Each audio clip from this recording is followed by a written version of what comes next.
अगर आप भी ये मानकर बैठे हो कि MS धोनी, विराट कोहली, रोहित शर्मा और वीरेंद्र सहवाग जैसे खिलाड़ी अपने डेब्यू में आकर छा गए थे, तो आज आपकी सबसे बड़ी गलतफहमी दूर होगी, क्योंकि आज की वीडियो में आप देखने वाले हो फेमस इंडियन क्रिकेटर्स के डेब्यू मैचेस। तो शुरू करते हैं नंबर 12 MS धोनी के साथ। अगर आप इसे इंडियन हिस्ट्री का सबसे अनलकी डेब्यू कहें तो वो गलत नहीं होगा। साल 2004 में इंडिया की टीम बांग्लादेश के टूर पर गई थी और 23 दिसंबर 2004 के दिन चट्टोग्राम में सीरीज का पहला ODI खेला गया और इसी मैच में 23 साल के महेंद्र सिंह धोनी अपना डेब्यू करने वाले थे। इंडिया ने इस मैच में पहले बैटिंग करी और MS धोनी को नंबर 7 पर बैटिंग करने का मौका भी मिल गया, जब 42वें ओवर में श्रीधरन श्रीराम आउट हुए। काफी मशक्कतों के बाद धोनी इंटरनेशनल क्रिकेट में आकर अपनी पहली गेंद खेलने वाले थे। गेंदबाजी कर रहे थे खालिद मासूद, जिनकी पहली बॉल धोनी ने सॉफ्ट हैंड से लेग साइड पर खेली और रन लेने के लिए भाग गए, लेकिन नॉन स्ट्राइकर एंड पर खड़े मोहम्मद कैफ ने ये रन भागने में धोनी का साथ नहीं दिया और आधी पिच पर आकर धोनी को वापस मुड़ना पड़ा। इतने में बांग्लादेश के तपश बैसे ने बॉल तक पहुंचकर कीपर की तरफ थ्रो कर दिया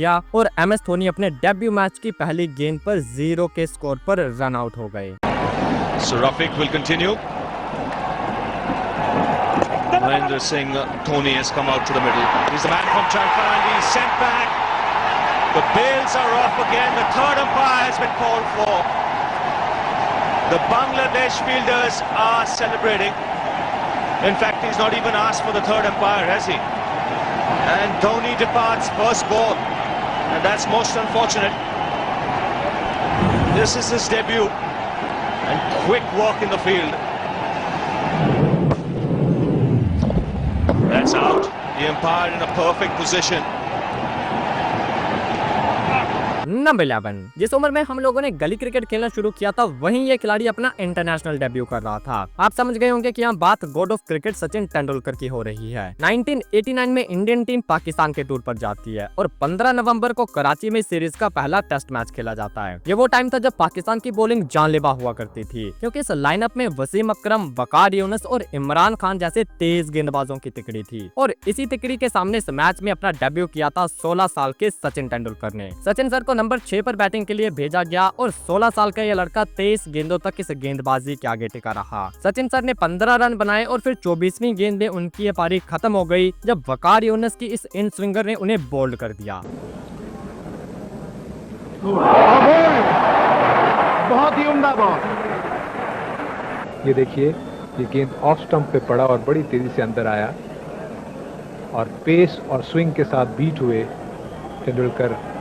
नंबर 10। अब हम इंडिया के ओपनर की बात करते हैं जिसने अपने पूरे कैरियर में सिर्फ ताबड़तोड़ बैटिंग करी है, यानी कि वीरेंद्र सहवाग। और मुझे ऐसा लगता था कि इस बंदे ने अपने डेब्यू मैच में भी कुछ ताबड़तोड़ तो जरूर किया होगा, लेकिन इस वीडियो को बनाते हुए मुझे पता चला कि ऐसा कुछ भी नहीं था। 1999 में पाकिस्तान की टीम पेप्सी कप खेलने के लिए इंडिया आई थी और 1 अप्रैल को इंडिया और पाकिस्तान के बीच मोहाली में इस टूर्नामेंट का छठा ODI खेला गया। इसी मैच में इंडिया ने वीरेंद्र सहवाग को मौका दिया, लेकिन उन्हें एज ए ओपनर नहीं बल्कि 7वें नंबर पर बैटिंग के लिए भेजा गया। सहवाग ने अपने डेब्यू की पहली बॉल शोएब अख्तर के आगे खेली और इस सिंगल के साथ अपना खाता खोल लिया और अपने डेब्यू में यही उनका योगदान भी था, क्योंकि अपनी दूसरी गेंद सहवाग अपने पैड पर खा बैठे और तीनों स्टंप्स के सामने होने की वजह से उन्हें LBW आउट दे दिया गया। Wrapped on the pads, up goes the finger. This is where he's so dangerous. He's been brought back just for that, to give Pakistan a breakthrough. To the onside, let's see if we can pick this up. Just watch the line of the ball. Starts just outside and starts to slant in there. Yes, and that's out.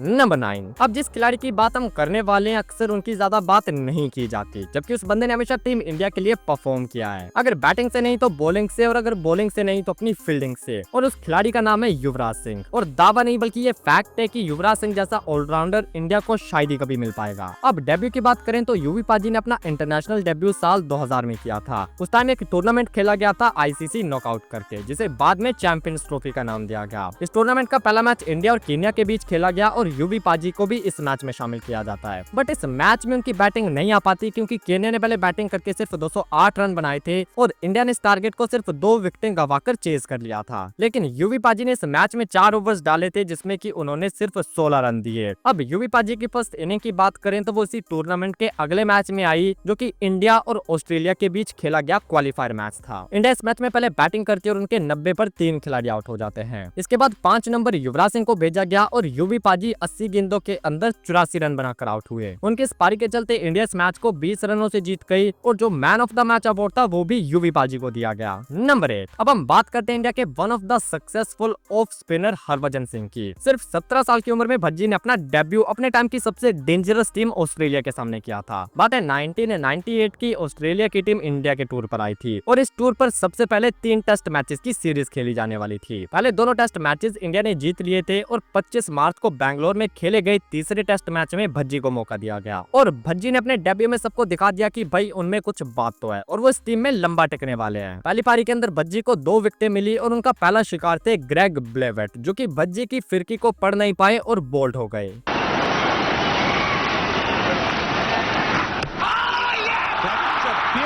He's knocked his off-stump back and he's got his first test wicket with a real beauty. This is how it happened. Not quite sure whether to come out or back.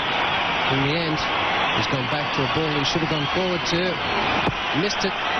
Off-stump goes over. Number 7, वैसे तो ये थाला for a reason होता है, लेकिन यहाँ हम उनके चेले की बात करेंगे। टेस्ट मैच को T20 की तरह खेलने वाले ऋषभ पंत ने अपना इंटरनेशनल डेब्यू भी T20 से किया था और जब तक MS धोनी टीम में होते थे तब तक किसी दूसरे विकेट कीपर को मौका मिलना काफी मुश्किल होता था, लेकिन धोनी के होते हुए ही ऋषभ पंत को 2017 में इंडियन टीम में शामिल कर लिया गया। इंडिया और इंग्लैंड के भी 3 T20 खेले जाने वाले थे और 1 फरवरी को बैंगलोर में खेले गए इस सीरीज के तीसरे T20 में 19 साल के ऋषभ पंत को मौका दिया गया। उस टाइम इंडिया का टॉप ऑर्डर काफी बैलेंस था, इस वजह से पंत को नंबर 6 पर भेजा गया और अपनी पहली पारी में उन्हें सिर्फ 3 गेंदें खेलने का मौका मिला, जिसमें पंत ने एक चौके की मदद से नॉट आउट 5 रन बनाए थे। नंबर 6, कई खिलाड़ी ऐसे होते हैं जिनका एक झलक में ही पता लग जाता है कि ये बंदा कुछ खास करके जाएगा और ऐसे ये खिलाड़ी हैं जसप्रीत बुमराह। आज तो बुमराह बच्चे के फेवरेट बन चुके हैं, लेकिन इस लेजेंडरी बॉलर का डेब्यू कैसा था वो देखते हैं। 2016 में इंडिया की टीम ऑस्ट्रेलिया के टूर पर गई थी। इस टूर पर पहले 5 ओडीआईज खेले जाने वाले थे और 5 में से पहले 4 ओडीआईज में इंडिया को हार का सामना करना पड़ा। 4 ओडीआई में तो बुमराह को मौका नहीं मिला, लेकिन 5वें ओडीआई में उन्हें शामिल कर लिया गया, जो कि सिडनी में खेला गया। अपने डेब्यू के अंदर बुमराह ने 10 ओवर में 4 की इकोनॉमी से 40 रन दिए थे और उन्हें 2 विकेटें भी मिली थी और इंटरनेशनल क्रिकेट में बुमराह का पहला शिकार थे ऑस्ट्रेलिया के कैप्टन स्टीवन स्मिथ। नंबर 5, अब हम उस खिलाड़ी की बात करते हैं जो कि आईपीएल की ओर से इंडियन टीम को सबसे बड़ी देन है और ये खिलाड़ी है हार्दिक पांड्या। आईपीएल में मुंबई के लिए ताबड़तोड़ परफॉर्म करने के बाद हार्दिक को इंस्टेंटली इंडियन टीम में जगह मिल गई और हार्दिक का डेब्यू भी उसी ऑस्ट्रेलियन सीरीज में आया था जहां बुमराह का, लेकिन हार्दिक को ओडीआईज में नहीं बल्कि पहले T20s में मौका दिया गया। 26 जनवरी को एडिलेड में खेले गए फर्स्ट T20 में हार्दिक ने डेब्यू किया। बैटिंग में तो उनका नंबर नहीं आया, लेकिन इंडियन जर्सी में उन्हें पहली बार बॉलिंग करने का मौका जरूर दिया गया। ऑस्ट्रेलिया के क्राउड के सामने अपना डेब्यू करना आसान तो बिल्कुल नहीं हो सकता और यही प्रेशर हार्दिक पांड्या की बॉलिंग में भी देखा गया। अपने डेब्यू ओवर की पहली 3 गेंदें पांड्या ने वाइड डाल दी और पूरा ओवर खत्म होते होते वो टोटल 5 वाइड्स डाल चुके थे। हार्दिक ने इस मैच में 3 ओवर्स डाले और 37 रन देकर 2 विकेटें अपने नाम करी। हार्दिक को पहली विकेट क्रिस लिन की मिली और दूसरी मैथ्यू वेड की। नंबर 4, अब बात करते हैं अपने जड्डू भाई की। जडेजा और कोहली ने अपना कैरियर ऑलमोस्ट साथ में शुरू किया था। जब 2008 में विराट कोहली की कैप्टनसी में इंडिया की अंडर 19 टीम ने वर्ल्ड कप जीता था, तब जडेजा उस टीम के वाइस कैप्टन थे। आईपीएल का पहला सीजन भी जडेजा का अच्छा गया और उनकी फॉर्म के बेस पर उन्हें 20 साल की उम्र में 2009 के अंदर ही अपना इंटरनेशनल डेब्यू करने का मौका मिल गया। इंडिया श्रीलंका के टूर पर गई थी और इस सीरीज का 5वां जो कि आखिरी ओडीआई था, वहां जडेजा को पहली बार इंडियन कैप दी गई। बॉलिंग में तो जडेजा ने कुछ खास नहीं किया और अपने 6 ओवर में 40 रन लौटा दिए, लेकिन जब बैटिंग की बारी आई तो वहां जडेजा ने एक रिस्पॉन्सिबिलिटी दिखाई। इस मैच में इंडिया 321 चेस कर रही थी और जडेजा ने आखिर तक नॉट आउट रहते हुए 77 गेंदों में 60 रन बनाए थे, लेकिन बाकी सारी टीम ऑल आउट हो गई थी और इंडिया इस मैच को भी हार गई थी। नंबर 3, जिस हिटमैन को आप कई सालों से इंडिया के लिए ओपन करते देखते आ रहे हैं, कि आप जानते हो कि अपने कैरियर की शुरुआत में उन्हें एज ए फिनिशर खिलाया जाता था और वो भी एक ऑलराउंडर की तरह। अब डेब्यू की बात करें तो हिटमैन ने अपना डेब्यू 23 जून 2007 को आयरलैंड के अगेंस्ट एक ओडीआई मैच में किया था, लेकिन हिटमैन ने इस मैच में सिर्फ फील्डिंग में अपना योगदान दिया था, क्योंकि पहले बैटिंग करते हुए आयरलैंड सिर्फ 193 पर ऑल आउट हो गई और इंडिया ने इस मैच को 9 विकेटों से जीत लिया, जिसके चलते रोहित को बैटिंग करने का मौका ही नहीं मिला। अब बात करें रोहित की फर्स्ट इनिंग की, जिसमें उन्हें बैटिंग का मौका मिला, तो इससे अगला मैच था जो कि साउथ अफ्रीका के साथ खेला गया। इस मैच में इंडिया पहले बैटिंग करती है और नंबर 7 पर जाकर रोहित को बैटिंग करने के लिए भेजा गया। इस पारी में रोहित उतना कुछ खास नहीं कर पाए और 9 गेंदों में 8 रन बनाकर कैलिस की बॉल पर बोल्ड हो गए।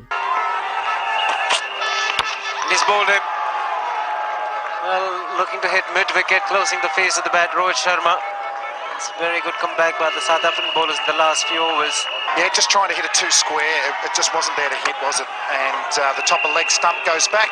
नंबर 2, अब बात करते हैं अपने किंग कोहली की, जो कि इंटरनेशनल डेब्यू से पहले ही काफी पॉपुलर हो चुके थे, क्योंकि भाई अपने किंग कोहली इंडिया के अंडर 19 टीम को मलेशिया से वर्ल्ड कप जितवा कर लाए थे। और इस अंडर 19 वर्ल्ड कप के बाद कोहली को सीधा इंटरनेशनल टीम में ऐड कर लिया गया। 2008 की बात है, इंडिया की टीम श्रीलंका के टूर पर गई थी। 18 अगस्त 2008 को डैम्बुला के ग्राउंड पर इस टूर का फर्स्ट ओडीआई खेला गया, जिसका हिस्सा विराट कोहली भी थे। और विराट कोहली के ऊपर इतना कॉन्फिडेंस दिखाया गया कि उन्हें इस मैच में गंभीर के साथ ओपन करने के लिए भेज दिया गया। लेकिन ये कोहली के लिए बिल्कुल भी आसान नहीं था, क्योंकि उन्हें श्रीलंका के दो सबसे एक्सपीरियंस्ड बॉलर्स चमिंडावास और कुलशेखरा का सामना करना था। कई बार कोहली चमिंडावास की गेंद पर बीट हुए और कई बार कुलशेखरा की गेंदों ने उन्हें खोल कर रख दिया। कोहली की पहली पारी काफी स्ट्रगल भरी थी, जो कि 22 गेंदों में 12 के स्कोर पर जाकर खत्म हो गई, जब कुलशेखरा की यह गेंद उन्हें एलबीडब्ल्यू कर देती है। नंबर 1, अब हम बात करेंगे क्रिकेट हिस्ट्री के one of the greatest debut की। साल 2012 में पाकिस्तान की टीम इंडिया के टूर पर आई थी और बैंगलोर में सीरीज का फर्स्ट T20 मैच खेला जा रहा था। पहली इनिंग में इंडियन बैटिंग में हुए कोलैप्स के चलते पाकिस्तान को जीतने के लिए सिर्फ 134 रन बनाने थे। और इसी मैच में इंडिया के लिए डेब्यू कर रहे थे 22 साल के भुवनेश्वर कुमार, जिन्हें धोनी ने पहला ओवर थमा दिया। और भुवी ने जो अपने डेब्यू मैच में कहर मचाया, उसकी बात हम ऑलरेडी इस वीडियो में कर चुके हैं। लेकिन पहले ये वीडियो उस दोस्त को शेयर करो जो कि क्रिकेट के लिए पागल है।